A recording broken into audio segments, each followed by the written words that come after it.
Eu queria falar de um assunto, ele não é natalino propriamente, mas ele é um assunto pertinente, não é um tema específico, que é o seguinte: o Brasil viveu um grande trauma nos anos 80, que foi a morte do presidente Tancredo Neves.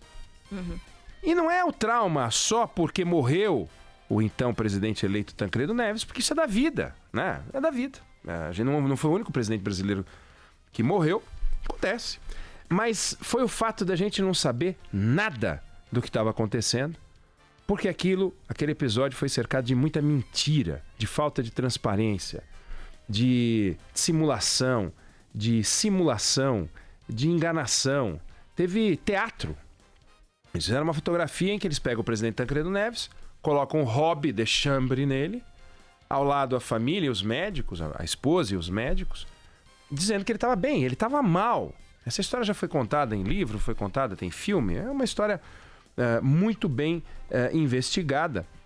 E a gente sabe que aquilo foi um grande embuste, né? E o brasileiro foi enganado pelos médicos e por uma tentativa, uma briga política, enfim, um nojo de história. E nesse campo da transparência, na saúde dos presidentes, a gente mudou muito, mudou para melhor, muito mesmo. Hoje, por exemplo, ontem, na verdade, o governo soltou uma nota às 11 horas da noite, informando o que aconteceu com o presidente Jair Bolsonaro, que sofreu uma queda no Palácio da Alvorada, foi levado para o Hospital das Forças Armadas, passou por uma tomografia, a gente ficou sabendo, né? E a gente passou a acreditar que foi isso que aconteceu. A gente tem motivos para acreditar que foi isso que aconteceu, porque desde o primeiro episódio do atentado à vida dele, a gente vem acompanhando a luta dele nesse campo da saúde, com informes regulares. Por exemplo, em setembro, ele passou por uma 4ª cirurgia, porque apareceu uma hérnia. E o cirurgião, o Antônio Macedo, ele disse assim, olha, tudo isso é consequência das cirurgias, o tecido ficou enfraquecido, cedeu a uma sutura e surgiu essa hérnia, vamos abrir a pele e a gordura, soltar a área que está enfraquecida e vamos aproximá-la mediante a colocação de uma tela de polipropileno para reforçar o tecido. Olha o grau de detalhe a que desceu o médico para falar da cirurgia do presidente Bolsonaro. E assim a gente acompanhou todas as cirurgias. Há algumas 2 semanas, 3 semanas, 2 semanas, ele fez exames, o presidente, e apareceram indicações de que ele poderia ter um câncer de pele. Ele falou sobre isso. Os médicos falaram sobre isso. Depois os exames mostraram que não era. Mas tudo isso com transparência. Pega o episódio ligado à saúde do prefeito de São Paulo, Bruno Covas. A gente está acompanhando, literalmente, como está o estado de saúde dele, a cada passo, os médicos falando sobre o que aconteceu, os avanços, os contratempos. Ele teve um contratempo durante um procedimento que teve um sangramento e a gente ficou sabendo. Então, transparência, isso dá segurança para nós. Nossos governantes falam conosco a respeito da sua saúde. Avanço indiscutível. Bom, agora, por que eu estou trazendo isso? Porque isso que a gente está vendo na vida dos nossos governantes, a gente não vê nos governos dos nossos governantes. E não só dos nossos governantes poder executivo, mas poder executivo, legislativo e judiciário. Eles não falam o que está acontecendo, o que eles estão fazendo, com este sentimento de dar satisfações para as pessoas com transparência. 2 episódios. Um é o Ministério da Educação, que passa por um processo de desmonte desde que começou o governo Bolsonaro. Ele colocou um primeiro-ministro, não um primeiro-ministro, mas um ministro número 1, aquele Vélez, louco de pedra, e começou um desmonte, e troca, ficavam trocando gente, mas não é trocando como a tradição manda, que entra um ministro, troca os cargos de confiança e assim segue por 4 anos. Não, entrou o ministro, trocaram os cargos, trocaram de novo e ficaram trocando, até a hora que trocaram o ministro. Aí entrou esse lunático, desse Weintraub, E esse sujeito Vai in começou... trouble, Vai in segundo trouble, que é maravilhoso. Esse é maravilhoso. Vai in trouble, vem trouble, sai trouble. E aí começou o quê? A gente começou a ver trocas também. Cadê a explicação para o que está acontecendo, né? Então agora trocaram. Saiu o presidente do Fundo Nacional do Desenvolvimento da Educação, FNDE, que lida com 52 bi de orçamento, é responsável pelo maior repasse de recursos para estados e municípios. E aí, por que saiu? O que está acontecendo? Né? Não tem explicação. Aí saiu uma nota, motivos pessoais. Presidente do INEP, que não está aparecendo, parece que saiu, já está substituindo um outro, Elmer Vincenzi, que também saiu por motivos pessoais. Como assim motivos pessoais? Aí a nota sai que ele foi demitido. O que está acontecendo? Né? O MEC, até hoje, não fez, por exemplo, a Política Nacional de Alfabetização do governo Bolsonaro não foi implementada. Aí você vai olhar o MEC, o que ele fala? Que ele vai lançar em breve programas sobre a política de alfabetização. Mas como vai lançar ainda? Cadê a explicação de por que não fez até esse momento? O ministro não apresentou um programa para reverter o resultado do PISA, só fica atacando o PT. Não apresentou uma proposta para o Fundeb. O Fundeb é o principal fundo de financiamento da educação. Estou falando de 150 bilhões de reais por ano. E acaba em 2020, porque a emenda que o criou em 2006 previa que ele funcionasse até 2020. E aí? Cadê a proposta concreta dele? Mas gravando o vídeo com guarda-chuva ele fez. Aí ele fez. Faz e posta. Exato. Mas cadê o porquê não fez? Cadê a explicação? Né? E isso é uma loucura. Outro episódio, e aí não tem a ver com o ministro.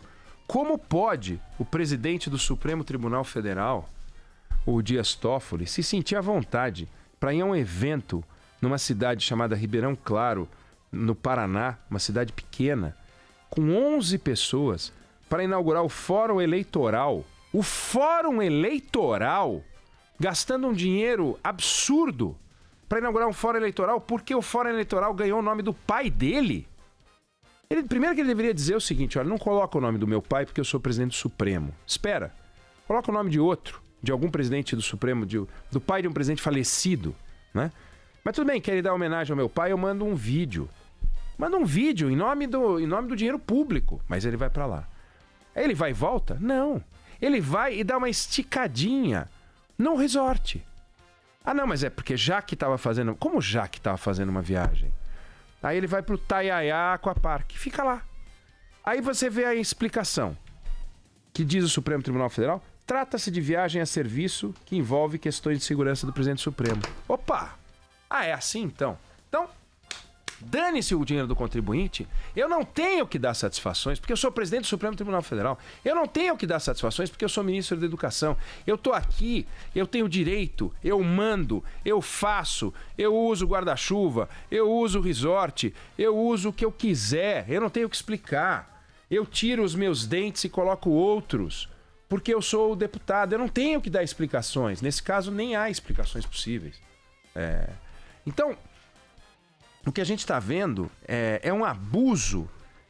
A sociedade tem o direito de saber de tudo, porque ela tem que saber se as suas necessidades básicas estão sendo atendidas. As informações têm que estar disponíveis, e disponíveis de forma a serem consultadas. Por exemplo, hoje você abre os sites governamentais, muitos têm as informações que eles colocam em PDF, que é aquele formato, né, de fechamento de arquivo, que é mais difícil de você consultar. Eles não colocam arquivos em Excel, outros formatos que facilitam a comparação, a análise crítica. Coloca em PDF.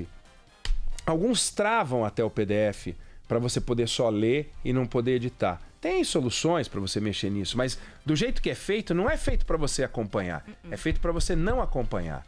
Então é um livro. Pega um livro de papel e resolve anotar lá todas as vezes que uma determinada palavra aparece. Como você vai fazer isso num livro de papel? Você vai anotar na mão?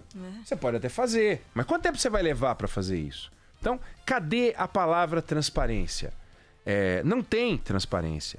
E o Brasil tem direito à informação. Isso é o exercício da cidadania. A transparência não pode ser apenas a publicação de um edital de licitação, A transparência não é só apenas a consolidação das contas públicas. A transparência é o governante, a cada ato dele, ter que dar uma explicação. Porque precisa ficar claro no poder público quem serve e quem é servido.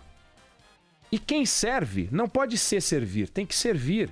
E quem é servido somos nós, os pagadores de impostos e até os não pagadores de impostos. Deve ter gente que não paga imposto nenhum, mas é cidadão. Existe, é brasileiro, está aí e tem o direito de saber o que está acontecendo. Quando um presidente do Supremo Tribunal Federal se sente à vontade para apertar o cinto de um jato e decolar rumo a uma homenagem ao pai dele num fórum eleitoral de uma cidade, e não importa o tamanho da cidade, se fosse a cidade de São Paulo, cidade de Belo Horizonte, não importa. Não pode fazer isso com dinheiro público. Quando eu digo não pode, é melhor eu dizer não deve fazer isso. Pode, tanto pode que ele faz. Ele não está infringindo uma lei, porque quem vai dizer se a lei foi agredida é ele e os seus pares, que fazem as mesmas coisas. Todos esses desembargadores, juízes, ministros das cortes superiores se sentem à vontade para, usando seus cargos, fazer dinheiro, por exemplo, com palestras. E eles não são obrigados a dizer quanto eles faturam com as palestras que eles dão. Não são obrigados. Eles são obrigados a informar, mas eles não são obrigados a dizer quanto eles faturaram. Por que eles não são obrigados? Porque eu não tenho o direito de saber quanto ganha um ministro do Supremo, além do salário que a gente dá para ele exercer plenamente aquele cargo, e não um cartão de visita para ele poder fazer mais dinheiro com palestras. Eu quero saber quanto que eles faturam. Tem ministro faturando o dobro, tem ministro faturando o triplo, tem ministro faturando 6, 7 vezes o salário de ministro, tem desembargador ganhando o dobro, o triplo.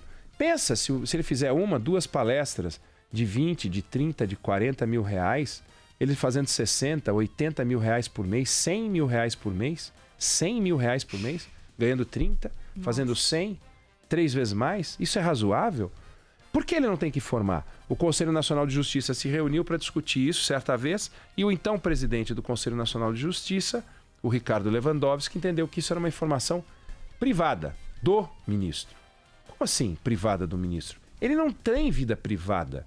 A vida privada é o que ele faz dentro de casa, no lar dele. Agora, saiu de lá, não tem vida privada. Se ele está fazendo dinheiro que ele não faria se fosse um professor da faculdade, e se fizesse como professor da faculdade, tudo bem, privado. Ele não faria se ele fosse sócio de um escritório de advocacia, aí ele estaria ganhando dinheiro de outra forma. Eles entendem assim, não, se eu fosse sócio de um escritório de advocacia, eu estaria ganhando milhões. Primeiro que não é verdade. Alguns estariam ganhando milhões, talvez alguns desses ministros do Supremo não estivessem nesse patamar se não tivessem passado por esse cargo. Se fossem para o escritório desde que saíssem da sua vida de estágio, talvez hoje fossem advogados medíocres. Mas, passando pelo Supremo Tribunal Federal, ganham um lustro e fazem muito dinheiro depois. Então eles entendem que já que eles não estão fazendo muito dinheiro como advogados, por que não ganhar algumas centenas ou dezenas de milhares de reais? A minha questão é, cadê a transparência? Por que a gente avançou tanto nesse campo da saúde e que a gente sabe o que está acontecendo por dentro do Bolsonaro, por dentro do Bruno Covas, mas a gente não sabe o que está acontecendo por dentro do governo Bolsonaro, por dentro do governo Bruno Covas, por dentro de todos os governos, de todos os tribunais e das casas legislativas brasileiras, que nos sonegam informação. Não porque quando a gente pede, a gente pode pedir com aquela lei de acesso à informação, mas não é isso que é razoável. Razoável é que essas informações sejam disponíveis em todos os sites. Não pode ter nada secreto, nada secreto. O camarão do Supremo Tribunal Federal, a lagosta, não é secreta. Tudo tem que ser assim. E aquilo que vai para o bolso deles, que vai para a conta bancária desses ministros, também tem que ser transparente. Assim como as estrepulias do nosso ministro da Educação, as aventuras dele brincando de ministro, que ele é um péssimo ministro, por que não está lá ele tendo que explicar na nota, olha, fulano de tal saiu por causa disso, disso, disso, o novo entrou por causa disso, disso, disso, nós vamos fazer tal coisa. Ele administra um fundo de 50 bi no FNDE, ele administra um fundo de 150 bi no Fundeb. Como é que ele não se sente na obrigação de dar explicação de tudo? Mas não se sente. Se sente no direito, como você falou, de fazer filminho, brincar com a vida das pessoas. Então eu queria não é uma discussão natalina, mas a transparência do poder público, que é 35% do PIB brasileiro é poder público. Eles ficam com 35% do nosso dinheiro.